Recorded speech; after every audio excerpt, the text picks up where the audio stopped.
if I only had their budget, I could win. I don't have the right connections. The system is rigged against me. My competitor has an unfair advantage. I can't compete on those terms. Listen to the sound of your own surrender. You have been conditioned systematically and over a long period of time to read your limitations as a verdict. You look at your lack of capital, your lack of credentials, your lack of access, your physical disadvantages, your history of failure, and you construct from those materials a permanent, airtight justification for your mediocrity. You have decided, at some level below conscious reasoning, that victory belongs to the person with the most resources, the most flawless record, and the most perfect conditions. And since you do not have those things, the outcome was never really in your hands. You are entirely wrong. And the comfort you take from that belief is the most expensive thing you own. Abundance does not produce excellence. Abundance produces weight. It produces slowness. It produces the arrogance of an organism that has never been forced to adapt because it has never genuinely needed to. A well-resourced system optimizes for the conditions it currently dominates. It builds itself perfectly for the world as it exists right now. And that optimization is precisely what makes it brittle, predictable, and catastrophically vulnerable to an opponent who has no interest in fighting on its terms. Scarcity, when understood correctly and wielded without apology, is not a disadvantage. It is a forcing function. It strips away every option except the one that actually works. Your limitation is not a barrier between you and the fight. It is a structural filter that eliminates every competitor who requires comfortable conditions to perform. We cut into this belief without anesthetic and examine what is actually happening beneath the surface. On the surface, the logic appears sound. More resources produce more options. More options produce better outcomes. Therefore, the person with fewer resources is operating at a genuine structural disadvantage that no amount of determination or creativity can fully overcome. The belief feels like realism. It presents itself as the mature, unsentimental acceptance of how the world actually works. But the mechanism inside the belief is far less rational than it appears. Your brain, when it perceives scarcity, does not shift into a state of heightened creative problem solving. It does the opposite. It narrows.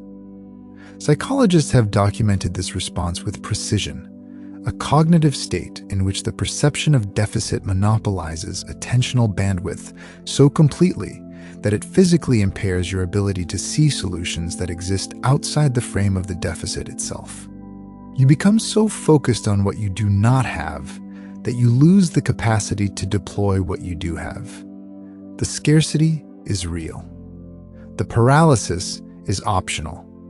But your brain, left unexamined, converts one into the other automatically, every single time, without you noticing it happen. There is a second mechanism operating simultaneously, and it is more dangerous than the first. The story of your disadvantage protects you. As long as the deficit is the reason you have not won, you do not have to confront the possibility that the deficit was never the primary obstacle. The moment you remove the excuse, you are left with a question that has no comfortable answer. What would you do if you had no justification for not doing everything you are capable of? Most people never find out. They spend their entire operational lives carefully maintaining a catalog of limitations that never quite runs out, because they understand at some unconscious level that an empty catalog would demand something from them they are not yet willing to give. As long as there is one more entry to add to the ledger, they never have to face the mirror. As long as there is one more deficiency left unexploited as a defense, they are permitted to stop before they have actually tried. The scarcity mindset is not a response to your circumstances. It is a defense against your own potential. To see what happens when a human being refuses that defense entirely, when they take the exact thing that broke them and re-engineer it into a weapon, we go to the early 19th century. We examine Horatio Nelson, not the romanticized figure of the heroic paintings, the cold physical reality of the man. By the peak of his operational career, Nelson was a fractured organism. He had lost his right arm in combat. He had lost the sight in his right eye to battle damage. In an era of naval warfare that demanded physical authority, imposing presence, and the unambiguous signal of bodily wholeness that made men follow other men into cannon fire, Nelson was asymmetrical, incomplete, visibly broken in ways that his enemies could calculate and his superiors could doubt. Most men would have used those losses as the final, inarguable justification for stepping away from the brutality of active command. The losses were real. The case for withdrawal was legitimate. Nobody would have argued with it.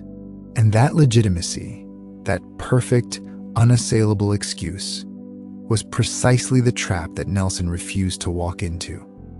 Nelson understood something that his contemporaries, most of whom possessed all their limbs and both their eyes, did not.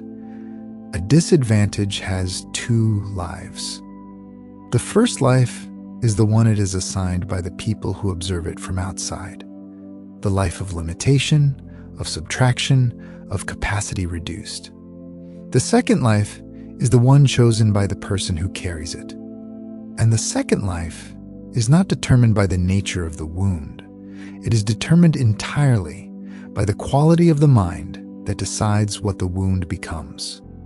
At the Battle of Copenhagen in 1801, Nelson was commanding a fleet in a volatile and deteriorating engagement. His superior officer, Admiral Sir Hyde Parker, watching from a safe distance as the tactical situation grew increasingly complex, raised the signal flags, ordering a full retreat. It was a direct order from a superior commander in active combat. Disobeying it was not a career risk. It was treason. It carried consequences measured in firing squads. Nelson picked up his telescope. He raised it deliberately to his blind right eye. He held it there for a long moment, looking toward his commander's ship through an eye that could see nothing. Then he turned to his captain and delivered one of the most surgically precise sentences in the history of command. "I have a right to be blind sometimes. I really do not see the signal." He pressed the attack. He won a decisive and historically consequential victory. Understand what he actually did. He did not simply ignore an order through stubbornness or arrogance. He used his physical blindness as an operational instrument. He converted a permanent physical deficit into a shield of deliberate, documented, irreproachable ignorance. The blind eye was not metaphor. It was mechanism. He had taken the thing that marked him as broken and transformed it into the precise tool the moment required. His limitation became his leverage. His wound became his weapon. The psychology beneath Nelson's maneuver is not unique to exceptional individuals operating in exceptional circumstances. It is a reproducible cognitive architecture available to anyone willing to stop treating their limitations as fixed variables and start treating them as raw material. Research in performance psychology and organizational behavior consistently surfaces a counterintuitive finding. Resource-constrained individuals and organizations, when they do not capitulate to the scarcity mindset, consistently produce higher rates of innovation than their well-resourced counterparts. The mechanism is not mysterious. Constraints eliminate options, and the elimination of options, when approached without panic, forces the kind of precise, aggressive, unconventional thinking that abundant resources make unnecessary and therefore impossible to develop. A corporation with $50 million to solve a problem will build a committee to allocate the budget, a process to govern the committee, and a reporting structure to manage the process. 18 months later, they will have a solution perfectly engineered for the problem as it existed when the committee was formed. Not the problem as it exists now. An operator with $50 and no committee will have a solution, imperfect, unconventional, and operational, before the corporation has finished its first quarterly review. The constraint did not handicap the second operator. It removed every option except the one that actually worked. This is the structural reality that the scarcity mindset cannot access, because the scarcity mindset is too busy cataloging the absence of the $50 million to notice what the absence is producing. Nelson's blind eye was the $50. The retreat order was the $50 million committee. And the outcome spoke for itself with the cold finality of historical record. Nelson is not the only proof of this law. The story of David and Goliath has survived for thousands of years, not merely because of its literary beauty, but because it depicts the exact same architecture. Goliath arrived with armor, a shield, and a spear, the equipment of a fighter optimized for one kind of contest: close combat, where size and muscle decide the outcome. David, who had no armor, no spear, and no experience in close combat, did not try to match Goliath on the terrain Goliath had already mastered. He changed the terrain itself. He brought a sling, a ranged weapon that converted the fight from a contest of strength into a contest of speed and precision. His limitation forced him out of the framework his opponent had prepared for. And inside that new framework, Goliath's advantages became irrelevant. Notice the pattern. It is not that the weak always win. Most of the time, statistically, they lose. But every time the weak do win, the mechanism is almost always identical. They refuse to fight on terms set by the stronger party. They find new terms on which their limitation becomes precisely the variable the opponent failed to account for. In modern business history, this pattern repeats itself with a different face every time. The organizations that have most thoroughly disrupted established industries in the last several decades were not better resourced than the incumbents they displaced. They were more constrained, and that constraint is exactly what forced them to move faster, commit less capital to fixed infrastructure, abandon the rules the incumbents had spent decades optimizing for, and find the structural vulnerabilities in systems that had grown too large and too comfortable to notice their own exposure. The disadvantage was the strategy. The wound was the weapon. Look at how the people in your environment respond to your limitations.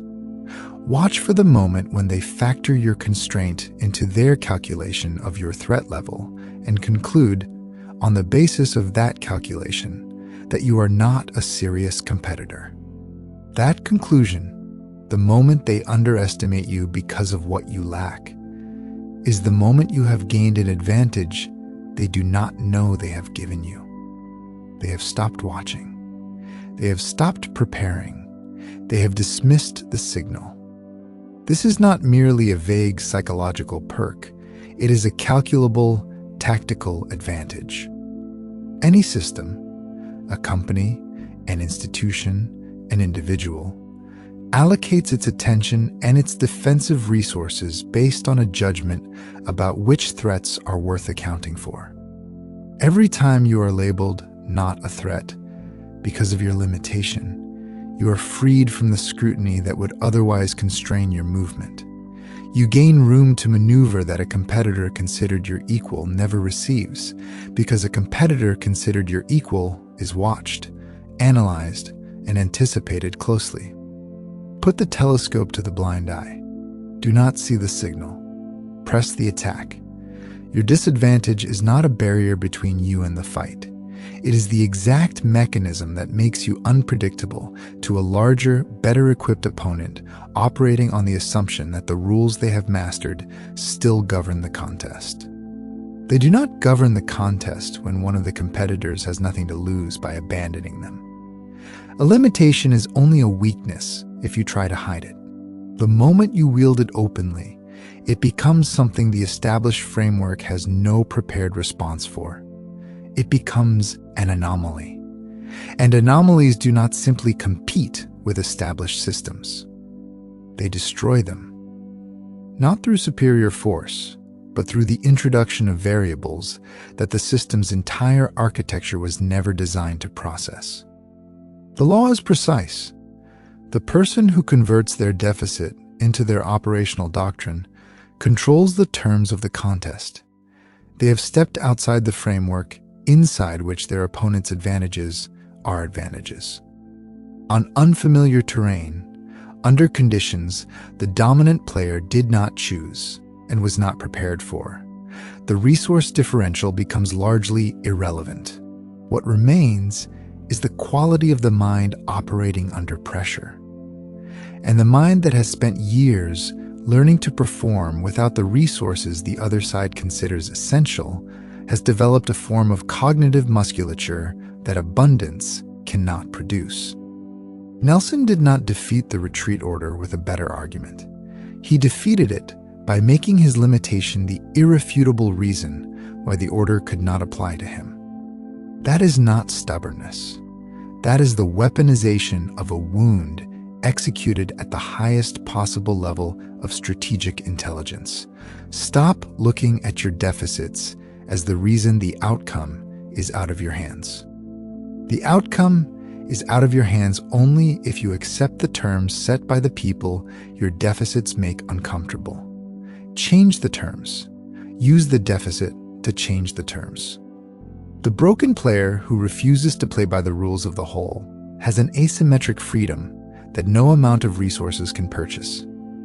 Now locate this architecture inside your own operating environment. Not abstractly, specifically. What is the limitation you have been using as the primary explanation for the distance between where you are and where your actual capacity could take you? Name it precisely. The missing credential, the absent network, the insufficient capital, the history that disqualifies you in the eyes of the system you are trying to penetrate. The physical reality that your competitors do not share.